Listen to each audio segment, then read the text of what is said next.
Why do you run Glocks?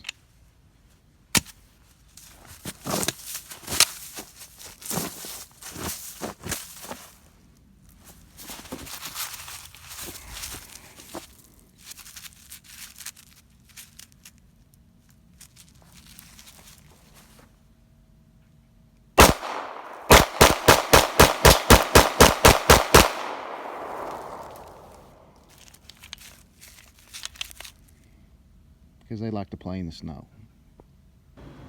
Hey guys, Mr. Blue here. Today we are going to be perfecting perfection. Alright, but we're starting with one of the better Glocks that I've ever seen. Alright, this is 19 Gen 4s you just seen.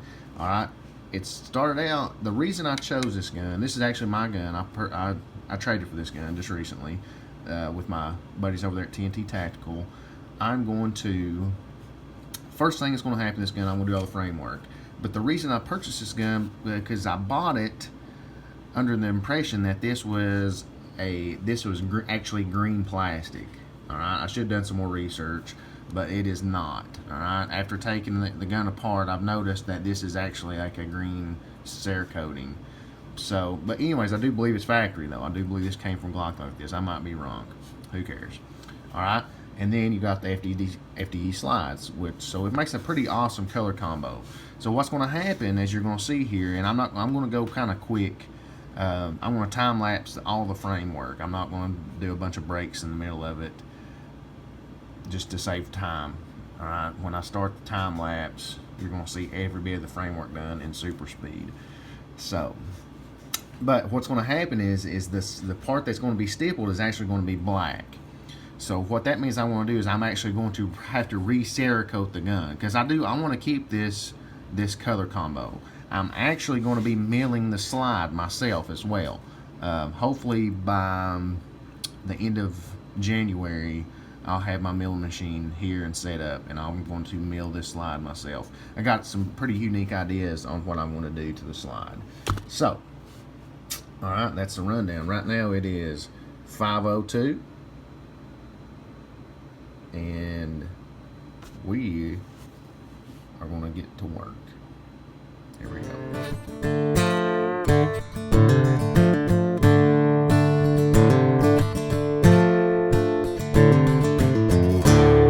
Been working for weeks, trying to get ahead. All I seem to do is fall behind instead. The world is calling out so many things. Alright, so as you've seen there, we got the gun completely tore apart, and I've got my outlines on here. So these outlines had to be perfect, because remember, this is not green plastic. This is a coating on this gun. So I'm going to have to make sure when I'm sanding that I absolutely have to stay inside the lines. Alright, this is why learning how to color in the lines is very important. So that's what I'm going to do. One thing I'm going to do, just as far as framework goes, so you're aware of what's happening, I am going to remove the finger grooves. I usually don't do that. The finger grooves on Glocks don't really bother me, but I'm going to go ahead and get rid of those, because it does, honestly, it makes the type of pattern I'm going to be doing on this gun for the stippling, it'll make it easier if those are gone. Also, I'm going to do double undercuts, and I believe that's it. I am going to leave these lines right here. See, these are where your back straps are. I'm going to leave that in there. I'm probably never going to run a back strap on this gun, but just in case I want to, I'm going to leave those there. Sometimes I'll sand those out. But that's it. Oh, another thing I was going to mention. The main reason I paused to do this is this gun is going to get everything. Okay, all the internals of the slide, striker, springs, your safety plunger. I'm changing every bit of this stuff. All right, the trigger is going to be different. I've got a set of parts on the way, every bit of it from Lone Wolf Distributors, that I'm going to absolutely load this gun full of. So, I'm talking about recoil spring, stainless steel guide rod, the whole deal. Okay, before this video is over, you'll see all that stuff, and I will have it all installed. All right, by the end of this video. What might be days for me will only be a mere minutes for you. All right, let's get to work. Think I'll go home and lock the door behind me. of my youth are closing in on me. And every night I wake up about 2:45 the mirror. Wow. I cannot, man, that took a lot of time, and that was extremely slow sanding. I mean, it is 6:13. Yeah, I'm pretty nasty. But, yeah, over an hour worth of sanding right there, I believe. Right close to it. But I believe it's turned out really good. Took my time, really stayed in the lines. Got both the undercuts cut in there. Pretty excited about it. Went around the Glock emblem pretty smooth. Now it's time to heat the iron up and go to stippling. I'm actually going to add a thumb ledge right here, but I'm just tired of sanding right now. I can do that later. All right. I'd like to change my life, but I don't know what to do. I'm going back home where I really want to be. All this living alone is gonna get the best of me. I need someone I can hold on to. I don't want to be here. I'm going home. All right, guys, the framework is coming very close to being complete. And I'm thinking, I'm considering leaving this black. I don't know. FD slide, green frame, black stippling. I don't know. We'll see what it looks like completely put together. A few more things left to do on the framework. All right. The majority of the stippling is completely finished. Okay. It's totally satisfied. This is a new pattern. This is called Viper. It's a little bit different than the Gator that I offer. The Gator uses a different tip. I designed a new tip to do this Viper with, and I'm very satisfied with it. It gives a more snake-like look, more of a, that kind of look for it. It's a little more aggressive than the Gator is, but I'm satisfied with it. Next, I got to throw a border on this. I'm going to do, I don't know how to describe it to you, you'll see it. And I got to polish the undercut. And then I want to do finger index. I'm actually going to do a thumb ledge here and a finger index here. And then that will complete the framework.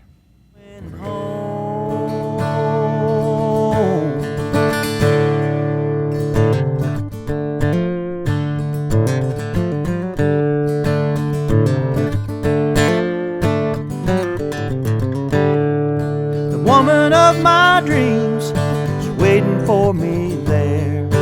I can't give her money, but she don't seem. All right, guys. It's been a long morning. You know what time we got started. It's let's see, I think 5 o'clock. So we got about 3.5 hours into just the framework, and I didn't have to be as careful as I was, since I will re-cerakote it. Which now I'm honestly considering not re-cerakoting it and keeping this thing going. The only framework I have left to do is this thumb ledge on either side, and I'm gonna wait and do that when the other parts get here, just because I've been sitting on this chair for 3 hours. I'm tired of it. So there you go. I'm pretty pumped. No lies. I'm totally satisfied with how this gun's looking. All right, stay tuned for the rest of the modifications. The home is in the heart. It's what I've always known. I've had to do some rambling, but I've been away too long. Going back home where I really want to be. All this living alone gonna get the best of me. Okay, this Glock 19 is finished cosmetically for now. All right, so the only thing that's going to change to this, I'm still between whether or not I'm going to re-cerakote the frame green. I'm kind of liking this tritone look, so we'll just have to see how that goes. But for now, I'm going to keep it this way. One thing I was going to mention, though, as far as framework goes, is this right here. I want to talk about this. This is called a thumb ledge, or it's what I call a thumb ledge. I think some people call it an accelerator pad. That's just a little too fancy for me, but you can kind of see that there's an actual ledge. So when you're offhands on the gun like this, you actually have lots of control of the muzzle. So it's pretty awesome. That's one of my favorite features of any gun that I do. So this video will resume when all the parts from Lone Wolf get here. Hopefully soon. Stay tuned. Alright guys, it has been a week or two since we began perfecting perfection on this Glock 19.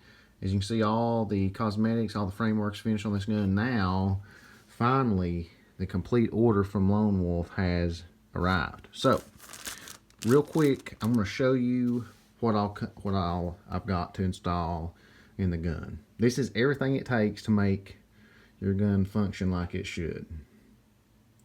Better than it comes, obviously. All right, here we go. Extended slide release, not totally necessary, especially on a carry gun, but I like to have them. All right, these two items go together. All right, here's a Gen 3 style recoil spring, and you get a stainless steel guide rod. You can get a tungsten guide rod; it's a little bit lighter weight. I go for the stainless because it's cheaper, and I just like it. But you got to have, since it's a Gen 4 gun, you got to have this Gen 4 adapter. All right, next up we've got your trigger housing, all right, with an ejector. All right, this is supposed to help with your trigger over travel. All right, this is one item from Lone Wolf that I've never bought or installed before. This is their lightweight striker. As you can see, it's got a lot of weight reduction with all the holes drilled in it. So I'm excited about using this. I'm hoping to see improvement in the trigger versus my Glock 40 hunting gun. All right, here's of course, you know, your standard connector, 3.5 pound connector, and your 6 pound trigger spring. Gotta have that. Next part. Here's what really changes up the way your trigger feels. All right, this is a striker spring. All right, this is their medium weight. I think it's a 4 pound. All right, I've actually run the 3 pound in my hunting gun because it's not for self defense. All right, anything. You know, this can cause light strikes if you use the lightest weight. Like I said, in my hunt gun, I'm not worried about it. I mean, I'm not defending my life with it, so I can use that super lightweight. But this is the mid-weight. You know, it'll still give you all the reliability you need. Also in this pack, you see I've got those white spring cups. Those are the marine spring cups in case, you know, I have to defend my life underwater. And then of course you got your striker plunger. Your safety plunger, and it's rounded off compared to the factory. Okay, yeah, just a little less resistance on that.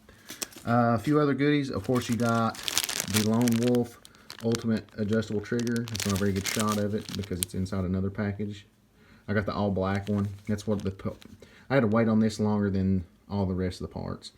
And it comes with some screws and some Allen wrenches, but pretty easy to install. All right, I've got a +2 mag extension. I won't run that when I'm carrying the gun, but it'll be good for the range. And gotta represent the faith. Alright, I'm gonna start the time lapse, and I'm gonna get all this stuff thrown into this gun. Here we go. I can hold on to. I don't want to be here. I'm going home.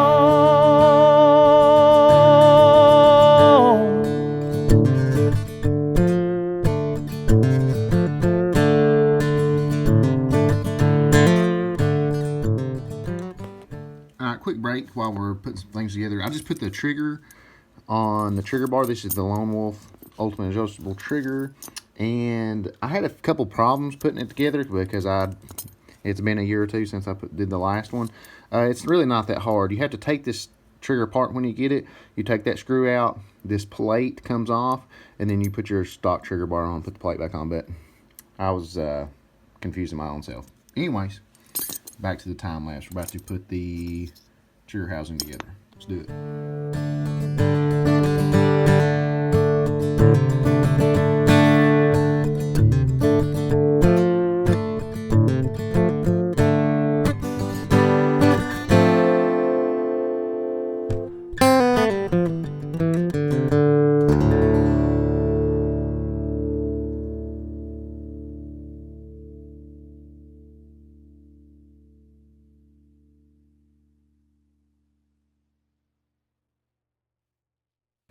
Alright guys, here you go. Well, this is my version of a more perfect Glock. custom framework and $200 worth of Lone Wolf internals. In my opinion, that's what it takes to make these guns better. Are they the most perfect gun in the world? Absolutely not. And I mean, you can compare them to VP9s and P320s and all those other models. I mean, Glocks are good though, but those other guns are just as good. I've owned them all, but to me, I prefer the Glock just because they're a little bit more customizable. You know, they're the AR-15 of the pistol world. So there you have it. Oh, I went ahead and added this base plate to this magazine. So now I guess this gun's a Glock 19X, right? Anyways, so one other thing I was wanting to show you guys real quick is I went ahead and got out this beauty. This is my Glock 40 10mm. It's my hunting apparatus. It's a little dirty. You need to clean it up, I guess.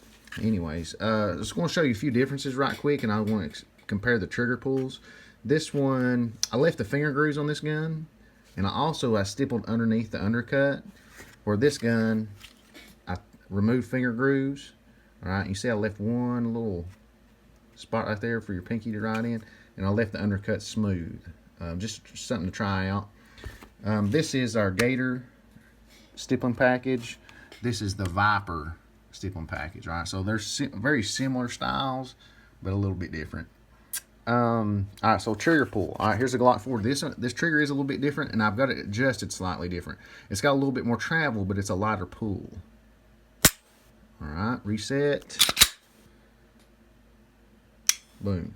All right, now let's check out the 19. All right, trigger pull, less travel, but slightly stiffer. And reset. Very comparable.